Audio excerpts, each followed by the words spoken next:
Rafael, estamos acertando de vez em quando, né? Como é que é relógio, até relógio parado acerta 2 vezes ao dia, né?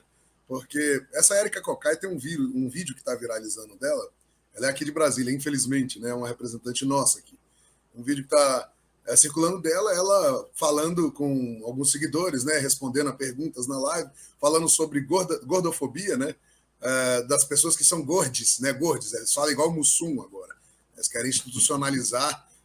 Eles querem institucionalizar o idioma, né? Assim, para que o idioma se adapte a cada pessoa e não universalizar o idioma para todo mundo. Eles querem que cada caso seja um caso de idioma. Nós sabemos onde é que isso aconteceu, né, Rafael? Está lá na Bíblia, né? O lugar onde todas as pessoas chegando, cada uma falando com um idioma, e era uma loucura, ninguém conseguia entender nada. E a verdade é essa. Então, existem as pessoas lá que estão pedindo simplesmente para abolir a palavra obeso. É assim, eu acho, Rafael, que a gente devia abolir a palavra assassinato, que aí ia acabar os assassinatos, abolir a palavra atropelamento, que aí acabava os atropelamentos, né? Se o mundo fosse fácil assim como a esquerda gostaria, até que não seria muito ruim, não. Nesse caso aí, Rafael, não sei se você se lembra, você citou hoje no seu tweet o Beer Club, né, nosso saudoso bar lá na Asa Sul, e teve um saidão de Natal. Eu estava até viajando, estava visitando a minha sogra, estava no Natal, né? E eu recebi a chamada do alarme do meu telefone, que era a empresa de alarme do bar, dizendo que o bar foi invadido.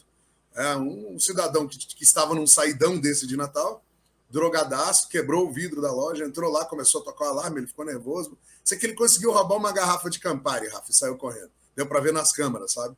Mas é isso que você está falando. Esse pessoal, eles vão cometer crimes novamente, não tem dúvida disso. Eles não têm que sair. Está ali para pagar uma pena, eles têm que pagar aquela pena.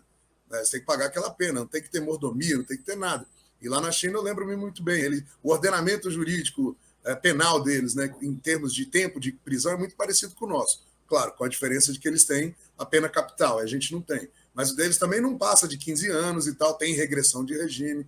Mas isso aí era fato. Quando eu perguntei, quando eu falava sobre sustentar os presos lá dentro, auxílio cadeia, né? Auxílio família de presidiário, visita íntima e tal, eles não entendiam. Eles não entendiam porque lá eles botam os presos para trabalhar, que eu acho que seria o correto.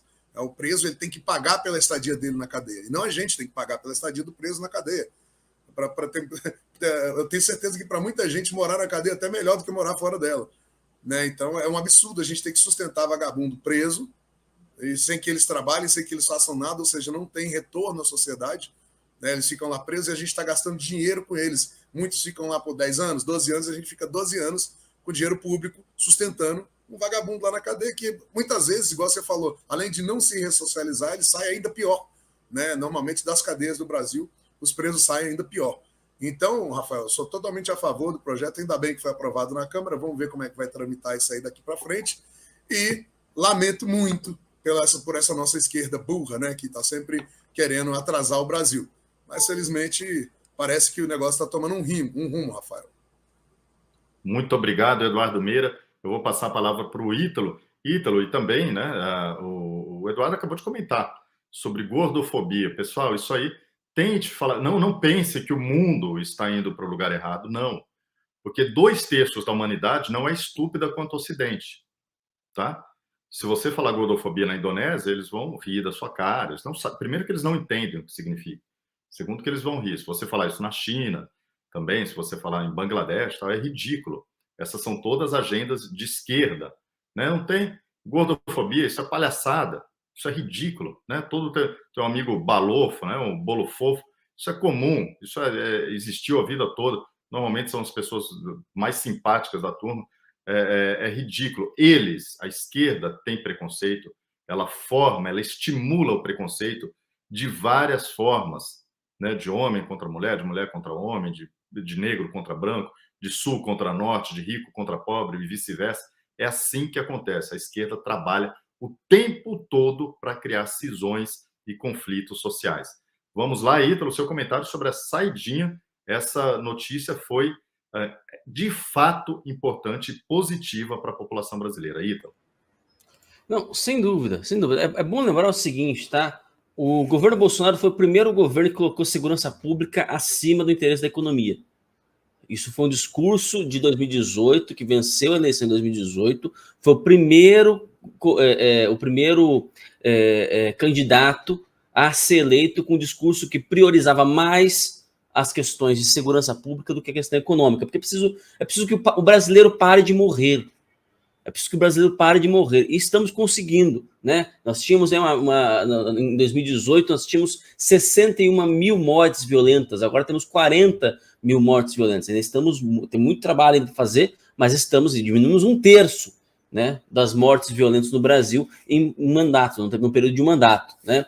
Agora, a saidinha, né? O capitão Derrich uma vez lembrou, né? A taxa de reincidência no crime entre os beneficiados aí de saidinha, enfim, de outras medidas aí de leniência com relação aos presos, a saidinha significa 50%, a taxa de reincidência é de 50%. Ou seja, metade dos criminosos que são liberados em saidinhas voltam a delinquir.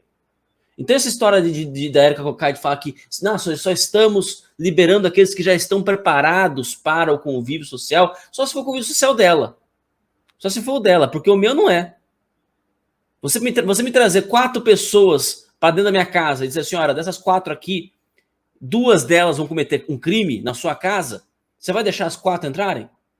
Você não sabe qual que é, né? Mas você vai deixar 4 entrar na sua casa. Dessas 4, você sabe que 2 vão cometer crime.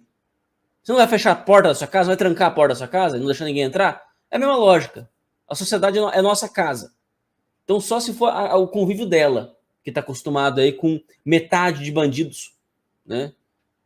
Metade de delinquentes reincidentes, né?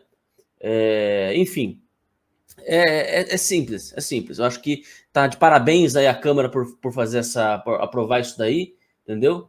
E, enfim, agora vamos ver o que vai rolar isso no Senado, né? Ótimo, Ítalo. Vamos concluir esse assunto aqui com uma outra notícia que é referente a isso. Olha lá, porque o projeto contra a saidinha avançou no Congresso Nacional. Parlamentares fizeram seu trabalho. Fazia tempo que a gente não via o parlamento trabalhando assim, mas funcionou, avançou. Só que olha só, Barroso, ministro do STF, indicado pelo PT, que serviu a terrorista internacional, ele quer pequenos traficantes livres. E daqui a pouco a gente vai falar de uma situação na Rússia, o Eduardo Meira vai comentar. Olha só, mas como assim Barroso quer pequenos? O que é um pequeno traficante, Ítalo? É um traficante com até 1,5 metro de altura? Vamos ler essa matéria aqui, olha. A Câmara dos Deputados aprovou o projeto de lei que acaba com as saídas temporárias, mas dentro da estrutura de poder em Brasília, há quem olha a questão da segurança pública com outra perspectiva. Durante uma live na internet, em junho de 2021, o ministro Luiz Roberto Barroso, do STF, afirmou ser contra a prisão de pequenos traficantes em qualquer circunstância. As declarações foram dadas em encontro virtual promovido pelo Prerrogativas, um grupo ativista que reúne advogados do Brasil, conhecido pela militância em pautas de esquerda e pelo apoio a Lula do PT. Barroso tratou do tema em conversa com jornalistas e com o advogado Antônio Carlos de Almeida Castro, conhecido como Cacai, um dos rostos mais famosos da organização. Olha só, ele disse o seguinte naquela live, abre aspas, eu defendo, desde que entrei no tribunal, uma política de não prisão de pequenos traficantes, e essa é a jurisprudência que começa a prevalecer, nem prisão preventiva e depois de condenado, um regime aberto. Fecha aspas de Barroso. Olha só, a gente cansou de falar aqui da vergonha que dá o judiciário brasileiro, porque nenhum juiz de Suprema Corte, de nenhum lugar do mundo, participa de live com ativista. Eles não dão opinião fora dos autos. No Brasil virou uma bagunça. O judiciário brasileiro é uma bagunça. Ele é o mais caro do mundo, ele tem esse tribunal eleitoral que não deveria existir, que não tem nenhum país da Terra, e ainda fica dando opinião. Pequeno traficante, Barroso, tem que estar preso. Na China, o pequeno traficante que você está falando aqui, se ele tiver com mais 51 gramas de droga, qualquer coisa acima por cento, acima de 50 gramas, o Eduardo sabe disso, é pena de morte. É esse o pequeno traficante que o Barroso está falando, que carrega pouca quantidade de droga.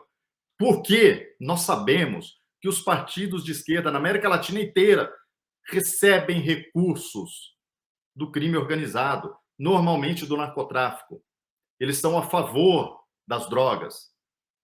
Toda a esquerda da América Latina é a favor do consumo de drogas. Eles precisam movimentar esse mercado. Eles precisam movimentar a produção, a venda. Circulam bilhões de dólares todos os anos no bolso de traficantes que pagam, né? Pagam, subornam, corrompem, fazem tudo de errado e pagam partidos de esquerda. É sabido, são investigados, já foram julgados na Colômbia, no Chile, na Venezuela, no México, em vários países. Tá? Vários desses traficantes estão presos nos Estados Unidos. Na América Latina, né? Não se consegue prender, os Estados Unidos conseguem. O El Chapo, o Pablo Escobar foi morto com participação dos Estados Unidos na Colômbia. Tá? Então, estão querendo transformar a América Latina num narco-território. Não é nem um narco-estado, né? Porque seria um narco-território, seria a URSAL, aquela pátria grande dominada pelo narcotráfico com a capital em Havana. Isso é um risco sério. Tá? Então, Barroso deveria... Nós todos temos vergonha de ter ministros do STF como Barroso, como Fachin, como Alexandre de Moraes, mas eles não têm vergonha deles mesmos, né? Eles não conseguem se reunir com ministros do Supremo de outros países porque eles passam vergonha. Essas notícias circulam no mundo. Eles são uma vergonha para o Brasil, uma vergonha internacional. Eduardo Meira, seu comentário, por favor. Rafael, só endosso mesmo o que você está falando. Isso é vergonha. Né? Nós vamos entrar daqui a pouco no funcionamento aqui básico das cadeias na Rússia também. É engraçado, né? Como é que a esquerda é tão controversa, né? Porque eles defendem o sistema comunista e não sei o quê, defendem China e defendem Rússia, só que lá na Rússia, na China, né? Porque aqui no Brasil eles querem diferente, porque igual você falou, lá na China, se o cara é pego com mais de 5 gramas de maconha, se for cocaína é menos, é pena capital, o cara vai ser condenado à morte. Né? E não importa se é estrangeiro ou não, já no caso de africanos lá, vários pequenos traficantes, como diz aí o Barroso, né? Pequenos traficantes que são presos lá e são condenados à morte porque estava comercializando 50 gramas de maconha. Então, assim, no deles, né? Comunismo é bom, no deles, né? Aqui não, aqui é defesa, os caras defender bandido, porque são eleitores deles também, né? Então tem isso. Então defender bandido. O Barroso, ele está fazendo um ativismo tão patético, tão absurdo. Eu sempre faço a pergunta, imagina um Justice americano fazendo live, falando uma coisa dessas, fazendo ativismo, fazendo campanha eleitoral. Isso é um absurdo, só acontece aqui no Brasil mesmo, né? No Bananil, Rafael, não tem nem palavras. Mas é isso, o Barroso é um ativista mesmo e simplesmente sem palavras para esse tipo de atitude, né? De fazer lives, um ministro da Suprema Corte de Justiça brasileira me faz lives querendo relativizar o tráfico de drogas. Um absurdo. Assim, não tem nem o que comentar isso. Eu acho que até gente séria de esquerda também não apoia um negócio desse não, Rafael.